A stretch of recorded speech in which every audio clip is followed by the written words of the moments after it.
All right, so we're just gonna wait a couple of minutes till everyone gets into the Zoom call.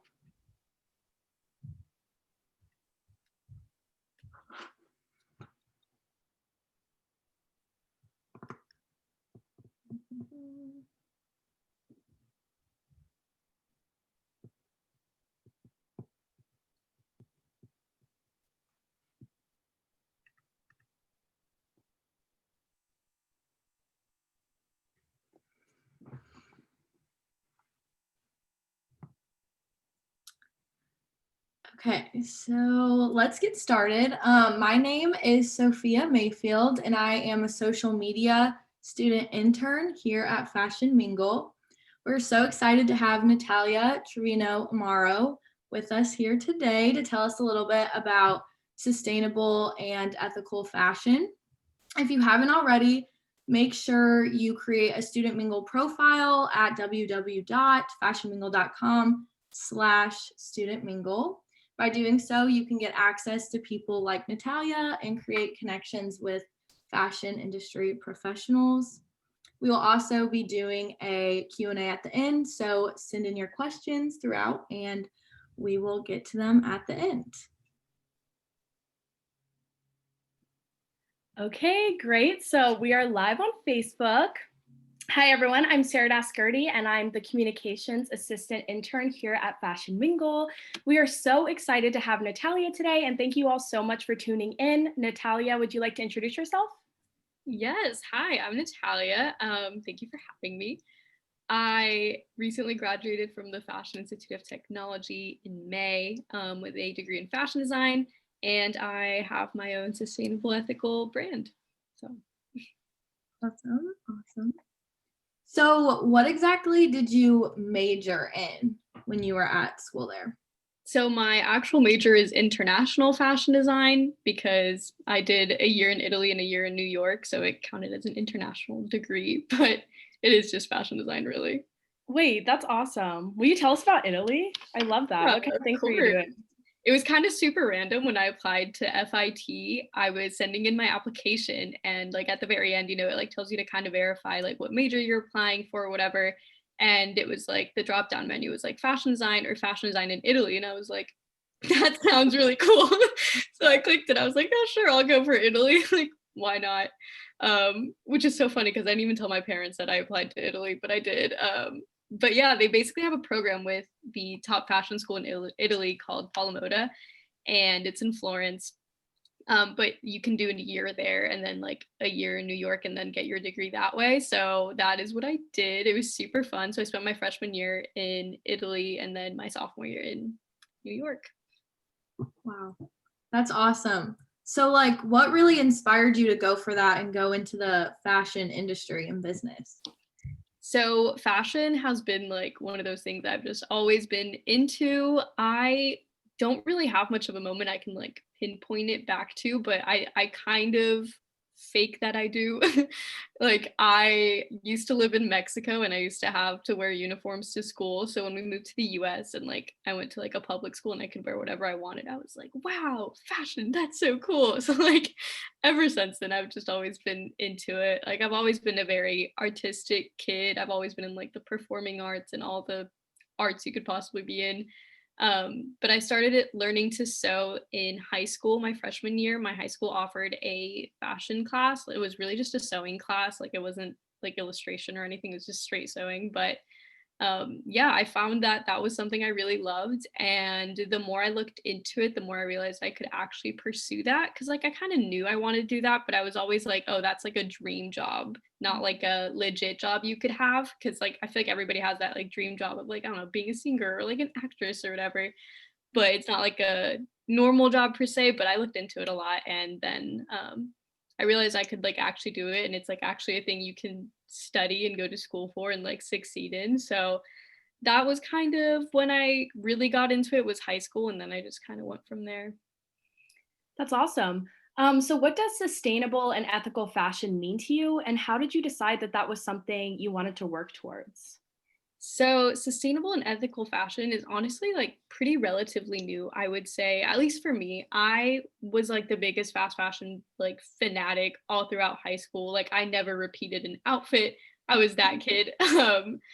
But when I got into college, I just found out more about the industry, and not necessarily through my classes, but like we did a lot of visits to like manufacturers and stuff in Italy when I was there. And they kind of taught us about like the textile industry and just like the waste it produces. We saw a lot of like the recyclers, which was really cool, and just a lot of behind the scenes on like the impacts of the industry. And then from there I started kind of doing my own research into like the ethics of fashion, because I feel like it's something that we all know. Like we all know there's sweatshops, we all know that our clothes most likely get made there, but like you don't think about it too much, or you don't think there's a way to avoid that per se. But I did a lot of research, and I feel like over the past few years it's been more apparent in brands that are like trying to kind of go towards those goals. So I feel like ever since I just kind of found out more about it and did my own research, I just knew that that was the route I had to take, because it just feels wrong to know that that's a thing and just like continue to support it. So I've kind of just made it a goal to continue doing research and try to better the industry rather than just like leave it as is, I guess. I feel like there definitely is like a disconnect of where you get your clothes from. Like you just don't think about it. Right. It's definitely awesome that you can try to bring that to the light and just show people what it actually means to be an ethical like fashion brand. Right. So how much time really goes into creating your pieces that you make yourself? So it definitely depends on the piece. I would say like the stuff I have up on my website, I don't like to make stuff that would take me too long, because I want to be able to produce like as much as I can. So I would say like maybe an hour to two on most things. It kind of depends. I feel like the more I make stuff, the quicker I can be with it too. So like that's a thing. But yeah, I feel like it definitely takes at least an hour to make something, unless it's really simple, then I can maybe make it in 30 minutes. But I would say an hour or two for most of the stuff that I've made, just because like the patterning, the cutting it out, all of that also adds to it. So, I know you said you graduated. Did you have your brand and your clothing line during college as well? No, I did not. I started it like I think in June, I believe, like end of June. So after graduation, it was something that I knew I've always wanted to do. So like I had it in mind, and I had a lot of things like kind of prepared for it. Like I've always just had like plans, but I never did anything with them. But yeah, I started it technically afterwards, but I have done like a bunch of custom like stuff from beforehand, just not in an official way, I guess. So, like, what was the first piece you ever made for your brand? For my brand, the first piece I ever made, I had three dresses up originally on my website when I first launched, and it was two bodycon dresses and one shoulder dress. It was white, red, and pink. Like those were the colors. So those were the first three things I made, which is so different from what I have up on my site right now, which is so funny because it's only been a few months. But yeah, I've definitely kind of just experimented with that. I also had accessories up. I think when I first launched, I had a couple of headbands and scrunchies and stuff, I think. Oh, that's cute. Yeah. Definitely checked out your portfolio and have seen like all the pieces that you've made. What would be your like favorite one that you've ever done this far? That's so hard. I love everything I've made.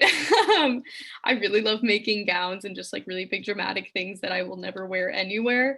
But I have a lot of those. I don't know why I do that to myself, but I think my all-time favorite is the flamenco dress I made, which that one's honestly really, really old. I made that one in 2016. So like very old, but I don't know, that's always been one of my favorites, just because like I think it's super fun to just wear and like have around, even though I've never worn it anywhere but my house, but like, it's fun. Yeah, no, the dresses are super cool. I imagine those are very time consuming to make. Yes, those definitely take a lot longer than a couple hours. Gotcha. So, like, is there a specific fashion brand you look up to that's inspired you? Honestly, yeah, there's not too many, but I really love and again. I also found them on TikTok, but they're really, really cool. I feel like I find everyone on TikTok now. No, literally me. But they're really cool. Yeah. They're also zero waste. It's also just like a couple, like the girl is the fashion designer and the guy's like the like photographer kind of marketer person. So it's just really cool that they're also like very, very small, but they're more like luxury end of things. So they have like a way higher price point because they're more detail oriented and stuff. So like I'm not in the same like range as them necessarily, but I do look up to them as far as like their ethics and like the way they produce things and just yeah, I feel like they're really cool. So has TikTok kind of helped you with your brand? Like, has it made it a little bit more successful? Has it brought more of like an audience to your shop? Yes, absolutely. TikTok is like what I owe my success to, I feel like. We literally stalked your TikTok. We loved all your videos. Thank you. Yeah, no, TikTok has been such a cool like thing to use. I was that person that was like, I'm never gonna download it. Like, I'm not gonna do that. Like, that's so dumb. Blah blah blah. And then quarantine happens and everybody downloaded at some point. Um, and I was like, you know what? I'll make videos. Like, I do YouTube videos. So I was like, I'm used to just making videos all the time anyway. So I was like, I could make some videos, whatever. And when I started my brand, I like made a bunch of videos beforehand, like leading up to it. And then like it did like okay or whatever. But like a week or two after I launched, I made like a really dumb video. Like it was to that one trend of like, you got it, like that dumb one. And I was like, oh, this is whatever. I'm just gonna post it. And then that one went like viral overnight. I was like, why does it have to be the dumbest video? But that one got like 1 million views and I got like thousands of followers overnight and like everything sold out the next day. And I was like, what just happened? So yeah, TikTok has definitely helped me a lot, I would say, because it's hard to grow on other social media as much as it is on TikTok. So it's been really helpful. I was one of those people too that like didn't download TikTok. Like I didn't jump on the bandwagon Right. until quarantine, and it literally kept me sane during quarantine. So Same. I totally feel that. But yeah, I've noticed too, it's always the one that you don't think is gonna go viral is the one Yeah. that goes viral. So yeah, that's awesome. So about YouTube, because we also saw that you have a YouTube channel. Do you have any tips for students that maybe want to create a YouTube channel? Yeah, I love YouTube. YouTube is what I technically like started on, I guess. I started it in middle school, which is really cringy, so like don't scroll back all the way, but I think the like YouTube, it's hard to grow on it.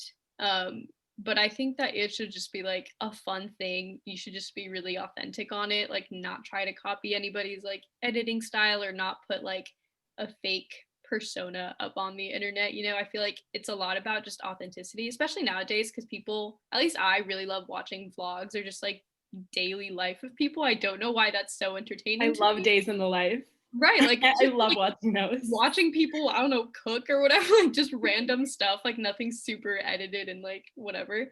So I don't know, I feel like people are really drawn to like authenticity and just like being real and like just showing who you are. And I feel like that's a really cliche thing to say, but I feel like that's always been the best tool for any social media at that point. It's so true though, because I feel like viewers can tell when you're not being yourself. Right, it's very apparent. So Mhm. So how often are you usually posting on YouTube? Do you do it like monthly? Do you just kind of put them out whenever you want, or? I try to post weekly.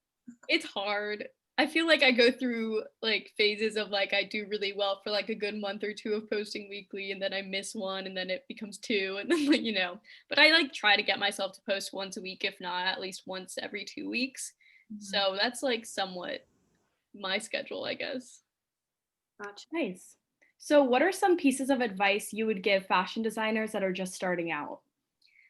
Fashion designers. I would kind of say the same thing here on just being authentic, but I feel like it's different in terms of like fashion design because it's more of like staying true to your aesthetic and to like what you want to bring to the industry. I think it's so easy to like hop on trends and like make stuff that is like really trendy and everybody's gonna like, but like that's not you, like that's not what people are gonna remember you for. So I feel like it's just about like finding who you are, your true aesthetic, like what you want to bring to the table, and sticking to that, because it is really easy to conform to like trends and what society wants from you and all these things. But I feel like what makes you stand out is just like having your own kind of vibe, and that's what people like. So I feel like you just got to like find that and stick to it no matter what. For sure. I love that. I love the authenticity of like your shop that you have. You can tell that you really put like yourself into it, and that's awesome. Thank you. So, how long have you actually been like with your website putting pieces on there? I think it's been 4 months now, a little bit over four. I think I started end of June, so like that's about 4-ish months, I believe.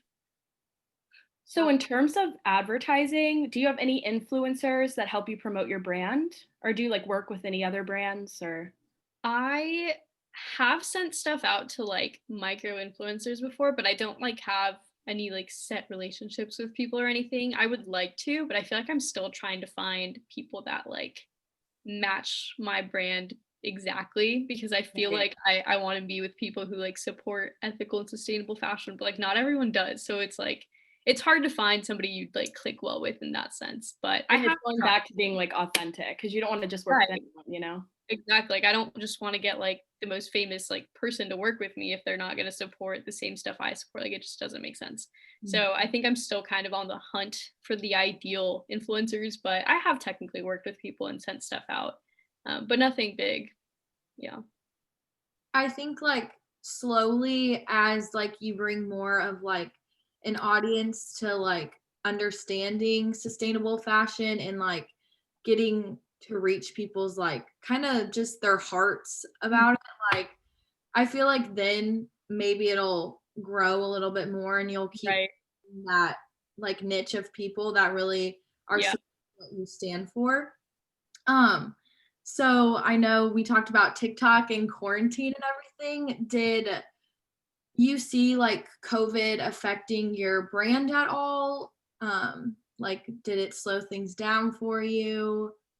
Honestly, I did not feel affected by it. I know a lot of small businesses were, but personally, I thrived in quarantine just because actually I really don't know why, but like I started in quarantine, so it just kind of it has worked really well for me. I honestly haven't noticed like anything, I don't know, besides like shipping delays, but like everybody's experiencing that, so it's not like too specific to just me. I feel like that's the only thing that like COVID has really affected, just as far as like receiving shipments of fabric or like sending my stuff out or anything like that. But as far as like orders and stuff, it honestly has not affected me, weirdly enough. Well, that's good. Also, if you just want to plug like your YouTube and TikTok, so like people Oh, know yeah. it. Well, it's just my name. So it's Natalia Trevino Amaro. On TikTok, it's a full thing. And then YouTube, you can just search my name. I'm usually the first one that pops up because no one has my name. But Awesome. So like what's your ultimate goal? so my ultimate goal, that's kind of a hard question. I feel like I'm still kind of trying to figure that out for myself. But like That's like a ideally, scary question. yeah, it is. Cause it's like technically I guess I would be working towards that right now, but I don't even know what I'm working towards. But I feel like ideally I'd like to have my brand grow, but at the same time, it's like I don't want it to grow too much. Like I don't want to be a big corporation. I feel like a lot of people around me are like, "Oh my gosh, I can't wait till you're like a big CEO or something." I'm like, I don't want to do that. Like that's kind of against everything I'm doing. But yeah, so I feel like I would love to find some middle ground of like being big enough, but also keeping it small at the same time. Like I still want it to be like a small team. Like I want it to be like very controlled. Like I don't want there to be too many people working on top of people. So then it like kind of gets messy. So somewhere in between of like being big and being kind of small at the same time is the ideal I place to love be. that. A Yeah. nice like middle ground. So Right. you mentioned like a team. Is it like your friends you work with or people you went to school with?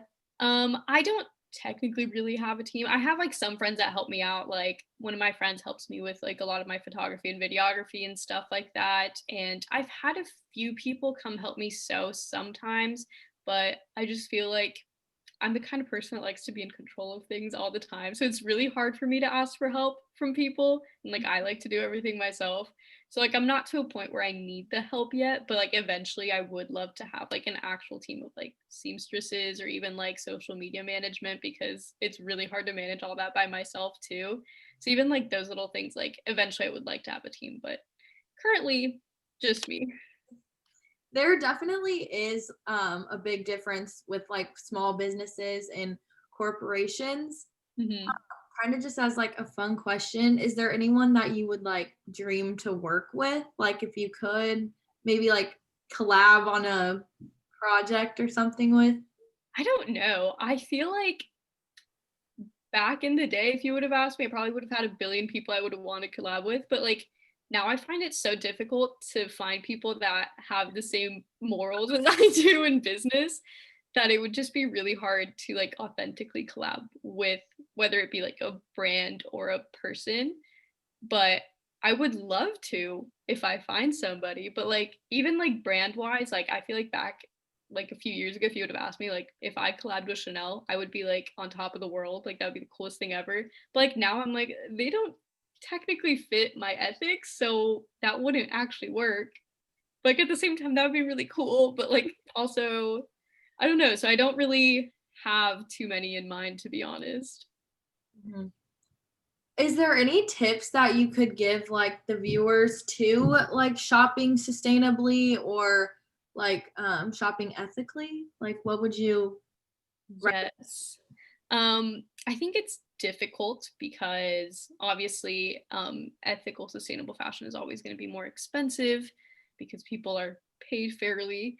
Um, but I think also it's important to just keep in mind that like sustainable fashion and ethical fashion are not the same. So you can be sustainable and not be ethical, which is like a big thing people don't realize. So like a lot of brands like kind of greenwash you in that sense. So like be aware of that. But like at the end of the day, the most sustainable thing you can do is like wear what you already own or like thrift it or upcycle stuff. I feel like that's just honestly the easiest thing. Like part of me, like I have a bunch of fast fashion in my own closet just because that's what like I've had for years and that's what I grew up on. But like part of me wants to like get rid of it and get a bunch of like ethical things, but at the same time like that wouldn't be a sustainable choice because like you should just use what you have. So like really I feel like it's just kind of use what you have. If you can shop like sustainably and ethically, do like full research on the brands that you're shopping for just to make sure they actually like fit all the criteria, because sometimes they'll say things really vaguely to make it seem like they're good, but they're really not because they give zero information. There's this one app I use. It's called Good on You, I think. Um, and they kind of have like all brands on there or as many brands as they possibly can. And it kind of like breaks it down for you in terms of like ethics and sustainability of like what that brand does, if they're good enough, if they're not good enough, like all that stuff. So I usually check on there before I buy from anything. But if not, thrifting is really great. Even like online thrift stores or like vintage shops, whatever. I feel like that's my go-to personally. So do you have any tips for someone that wants to start a small business? Yes. I say do your research. That is what I always tell people. That is what I did a lot of. I think it's important to just like research, like market research, like know how you're going to market yourself and know how to get into that space, because I feel like it looks easy to be like, oh, I'm just going to post on social media, but like you have to be strategic about it. You can't just like pretend it's all going to go well. So I think that research is really important. Also researching like your product and what you're doing and really like narrowing down what your like mission is, what your niche is, like make sure your like goals are really set in stone, because I think a lot of people kind of just jump into businesses and try a bunch of different things, and it's like you have to kind of have yourself grounded before you launch it out. So yeah, I would just say research and planning is really important beforehand, just to make sure that you know what you're doing, even though you're going to learn along the way. But like, I think it's important to have a bit of a base at first. Right. So would you ever open like an in-person shop or boutique, or do you kind of like the online? I would love to have an in-person boutique. I think it would be so much fun. Although, like, part of me is like, I don't know if that would work because I make things to order. But at the same time, I feel like it would be really cool to have like very small amounts of everything at like certain stores and maybe have like a workshop at the back of the store where you could like see things being made. Like that would be really cool. I don't know how legit that would be in any of the upcoming years, but eventually that would be like a really cool goal to have. I think it's so much more fun to like shop in person than it is online. Like I personally prefer in person, but it's just hard, I guess. And that's great that you would have people like see what you're doing and how you're making it, because I just like love the studio behind you. So I like know that it's thank you. so that's where all like the magic happens, where you make everything. That's awesome. Do you have like a piece you can show us right now, or? I do actually. I have these t-shirts currently. This is like what I have next to me. I have these, which are super fun. It's like the first like unisex kind of thing that I've made, which is really just a t-shirt. But I have like a cool embroidery on it that my friend designed and I like digitized and whatnot. So it has a bit more of a background to it. But I'm also currently working on like a bunch of accessories for the upcoming holiday season. So like all of these are like scrunchies behind me that are gonna come out, and like headbands and stuff. Yeah, so I'm working on a lot of stuff currently, but things are not fully made yet. But yes. You could always maybe try like doing pop-up shops or something like that, because I know some have like online will like do that. You could do like a backyard sale or something. I've seen that. Yeah, that would be so cute. Like I would love to do that. I love pop-up shops. Those are really cute. Yeah. So do you have any like special since the holidays are coming up, do you like to do anything special like clothing wise for that, like putting out specific things on your website for that? Yes, I am still somewhat planning it. I feel like November just really creeped up on me and I was not prepared for it. But I have a bunch of like accessories and like smaller stuff coming out at the beginning of the month, just because I feel like a lot of people reached out and said they wanted those as like gifts for people or whatever. So I want to get those kind of out of the way. But I do have a few like dresses and like nicer like blouses and stuff coming for the holiday season, because I know obviously it's a more dressy time of year. So I do have stuff planned for that I think will be coming in a few weeks, probably closer to the end of November-ish. But yeah, definitely do have a lot for the holiday season. And your like accessories can be stocking stuffers, because I would love to have like a scrunchie, you know? Yeah, no, they're super cute. Stocking stuffers, little gifts. I just love that type of stuff. I think it's fun. So before we end, is there anything else you'd like to tell our viewers? Any tips and tricks on anything? I don't know if I have any more tips or tricks, but just like a gentle reminder to be authentic on the internet. I feel like that is my overall tip that I always give everybody whenever I get asked. I think it's so important to like just be you, don't be anybody else, because you're just not gonna succeed in life if you're trying to be somebody else. You know what I mean? So I feel like that's the last thing I would like people to know. Well, you can make sure to follow Natalia on Instagram and check out her website and shop. It's nataliatrevinoamaro.com. Yes. And then, like she said, you can just search her name up on YouTube and check out Please go watch her TikToks. I love them. Thank you. Thank you for watching, everyone. We hope to see you guys on the next Student Mingle Social. Don't forget to follow us on Instagram as well at fashionmingle.student. I hope everyone has a good night. Yeah, thank you guys so much for joining, and thank you to our guest, Natalia. Thank you.